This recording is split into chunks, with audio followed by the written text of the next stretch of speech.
I thank the representative of the United Kingdom for her statement, and I now give the floor to the representative of France.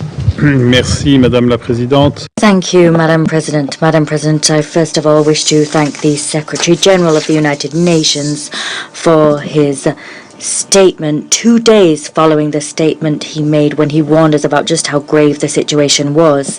I wish to also thank the Assistant Secretary General, Mr. Miroslav Zięcia, and I thank the Director General for the International Atomic Energy Agency, Mr. Rafael Grossi. I thank them all for their briefings that bear witness to the extremely grave nature of the situation. Madam President, it is with concern that France learned of the strikes conducted by the United States against 3 nuclear sites in Iran. France did not participate neither in the planning nor conduct of these operations. We urge all parties to demonstrate the utmost restraint and to prevent any and all risks of escalation.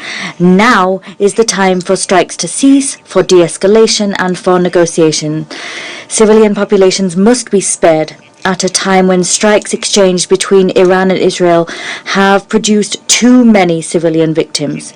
We particularly call upon Iran to refrain from all reprisals, to cease its nuclear escalation, and to opt for diplomacy, as we encourage them to do on last Friday in Geneva. That was also the message conveyed by the President of the Republic, Emmanuel Macron, to his Iranian counterpart during a talk today. It is of imperative importance to guarantee the region's stability. The President of the Republic also spoke today with the Crown Prince of Saudi Arabia, the Sultan of Oman, the President of the UAE, and the Emir of Qatar to convey that we were fully engaged on this matter.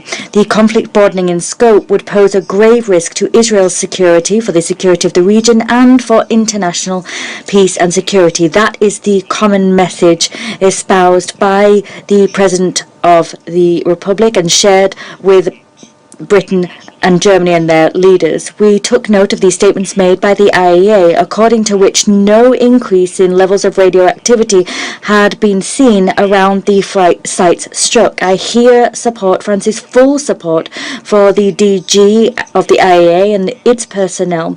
Once again, in difficult circumstances, the personnel and the Director General are demonstrating their professionalism and devotion. Iran must, as a matter of urgency, return to the path of full cooperation with the agency. Madam President, we've always affirmed that Iran must not and could not ever obtain a nuclear weapon. Iran acquiring such a weapon would constitute a threat for the security of Israel in the region. It would also pose a direct threat to the security interests of France and Europe and would imperil the international non-proliferation architecture. France's position has remained unchanged for more than 20 years. There is only a diplomatic solution to the crisis provoked by the Iranian nuclear program. That conviction in recent days prompted France, alongside its E3 partners, to take the initiative of discussions with Iran. The Minister for Europe and Foreign Affairs, Jean-Noël Barrot, was in Geneva on Friday for that meeting with his Iranian counterpart and his partners in E3 and the European Union. In that framework, we once again voiced our concerns sparked by the Iranian nuclear program. The dangerous escalation of that program has been documented in recent years by IAEA. They said they were not able to assure its exclusively peaceful nature. We reaffirmed our resolve to ensure that Iran never acquire a nuclear weapon in accordance with its obligations under the Non-Proliferation Treaty and the 2015 agreement commitments. We have expressed our desire to continue discussions with Iran to allay concerns raised by the Iranian nuclear program and to address more broadly the security problems posed at a regional level by the destabilizing actions of Iran. This conviction remains today. Only a negotiated diplomatic solution can allow for a lasting settlement to the Iranian nuclear issue.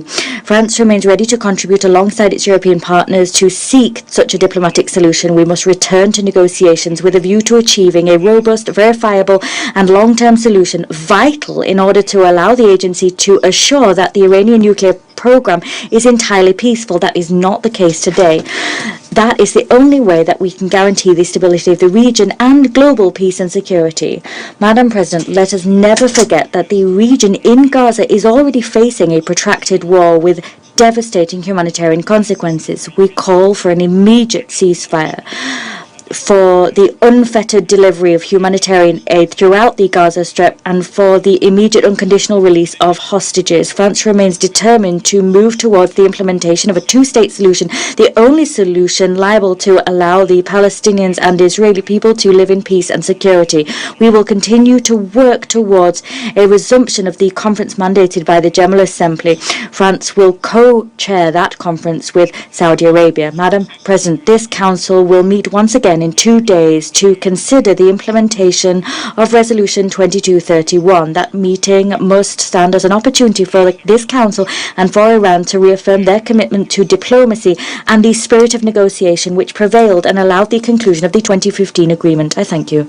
I thank the representative of France for his statement, and I give the floor to the representative of Panama.